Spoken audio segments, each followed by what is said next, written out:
નમસ્કાર મિત્રો, રાજ્યના કેટલાક વિસ્તારોમાં ગાજવીજ સાથે ભારે વરસાદની માહોલ યથાવત છે.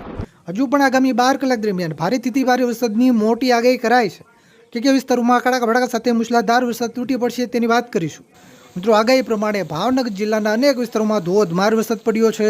સુરત, બારડોલી, ગીર સોમનાથ, અમરેલી, બગસરા, રાજુલા, સાવરકુંડલા, દાહોદ, જાલોદ, મોરવા, પંચમહાલ, ગોધરા, લુણાવાડા, ડાકોર, હિંમતનગર, ગાંધીનગર, અમદાવાદ સહિત અનેક વિસ્તારોમાંથી વરસાદના સમાચાર મળી રહ્યા છે.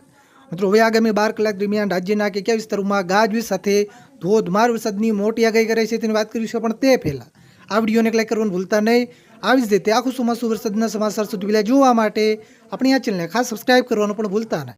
મિત્રો, ખાસ સાંભળજો. મિત્રો, પહેલાં આપણે દક્ષિણ ગુજરાતના વિસ્તારોથી શરૂઆત કરીએ. મિત્રો, દક્ષિણ ગુજરાતમાં આગામી 12 થી 24 કલાક દરમિયાન ખાસ કરીને ભરૂચ જિલ્લાના વિસ્તારો હોય, અંકલેશ્વરના વિસ્તારો હોય, નર્મદા, રાજપીપળા, નતરંગ, ઉમરપાડા, ઉમરગામ, સુરત, તાપી, ડાંગ, નવસારી અને વલસાડ જિલ્લાના પણ કેટલાક વિસ્તારોમાં હળવાથી મધ્યમ વરસાદની આગાહી કરાઈ છે.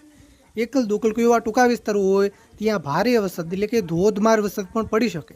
મિત્રો, સૌરાષ્ટ્રના પણ મોટાભાગના વિસ્તારોમાં ધોધમાર વરસાદી માહોલ છવાયો છે. હજુ પણ આગામી 12 કલાક દરમિયાન સૌરાષ્ટ્રમાં ખાસ કરીને દેવભૂમિ દ્વારકાથી લઈને ભાવનગર પટ્ટી સુધીના વિસ્તારો, જેમાં દેવભૂમિ દ્વારકા જિલ્લો હોય, જામનગર જિલ્લો હોય, પોરબંદર હોય, રાજકોટ, જુનાગઢ, ગીર સોમનાથ, અમરેલી, બોટાદ અને ભાવનગર જિલ્લાના કેટલાક વિસ્તારોમાં મધ્યમથી ભારે વરસાદ, એકલ દોકલ કોઈ એવા ટૂંકા વિસ્તારો હોય ત્યાં ભારેથી પણ અતિ ભારે વરસાદ પડી શકે.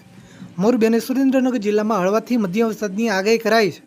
મિત્રો, મધ્ય પૂર્વ ગુજરાતના વિસ્તારોની વાત કરીએ તો મધ્ય પૂર્વ ગુજરાતમાં જે ખાસ કરીને વડોદરા જિલ્લાના વિસ્તારો હોય અને છોટાઉદેપુર જિલ્લો, આ વિસ્તારોમાં વરસાદની શક્યતા ખૂબ વધારે છે.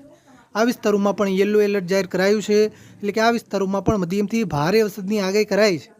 અમદાવાદ, આણંદ, ખેડા, મહીસાગર, પંચમહાલ અને દાહોદ જિલ્લામાં હળવાથી મધ્યમ વરસાદની આગાહી કરાઈ છે. મિત્રો, ઉત્તર ગુજરાતના વિસ્તારોની વાત કરીએ તો ઉત્તર ગુજરાતમાં ખાસ કરીને જે મધ્ય પૂર્વ ગુજરાતને લાગુ ઉત્તર ગુજરાતના જે પૂર્વના ભાગો છે એમાં સાબરકાંઠા જિલ્લાના વિસ્તારો હોય, મહેસાણા જિલ્લો હોય, ગાંધીનગર જિલ્લો હોય અને અરવલ્લી જિલ્લો, આ વિસ્તારોમાં વરસાદની આગાહી કરાઈ છે. આ જિલ્લાઓના છૂટા છવાયા કોઈ વિસ્તારોમાં હળવાથી મધ્યમ વરસાદ પડવાની શક્યતા છે. આજે બનાસકાંઠા અને પાટણ જિલ્લામાં હળવા વરસાદની આગાહી કરાઈ છે. આવતીકાલે આ વિસ્તારોમાં મધ્યમ સુધીનો વરસાદ પણ પડી શકે.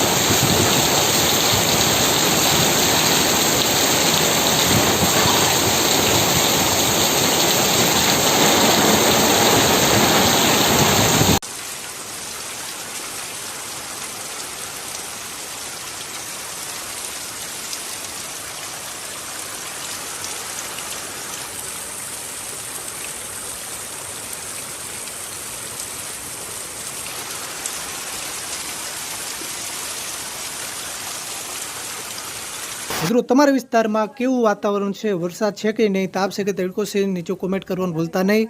આ વિડીયોને તમારા બધા જ ગ્રુપમાં શેર કરજો જેથી બધા ખેડૂત મિત્રો સુધી માહિતી પહોંચે. આવી જ રીતે આપણા ખેડૂતોના હિત માટેના કોઈ પણ ઉપયોગી સમાચાર સૌથી પહેલાં જોવા માટે આપણી ચેનલને ખાસ સબસ્ક્રાઇબ કરવાનું પણ ભૂલતા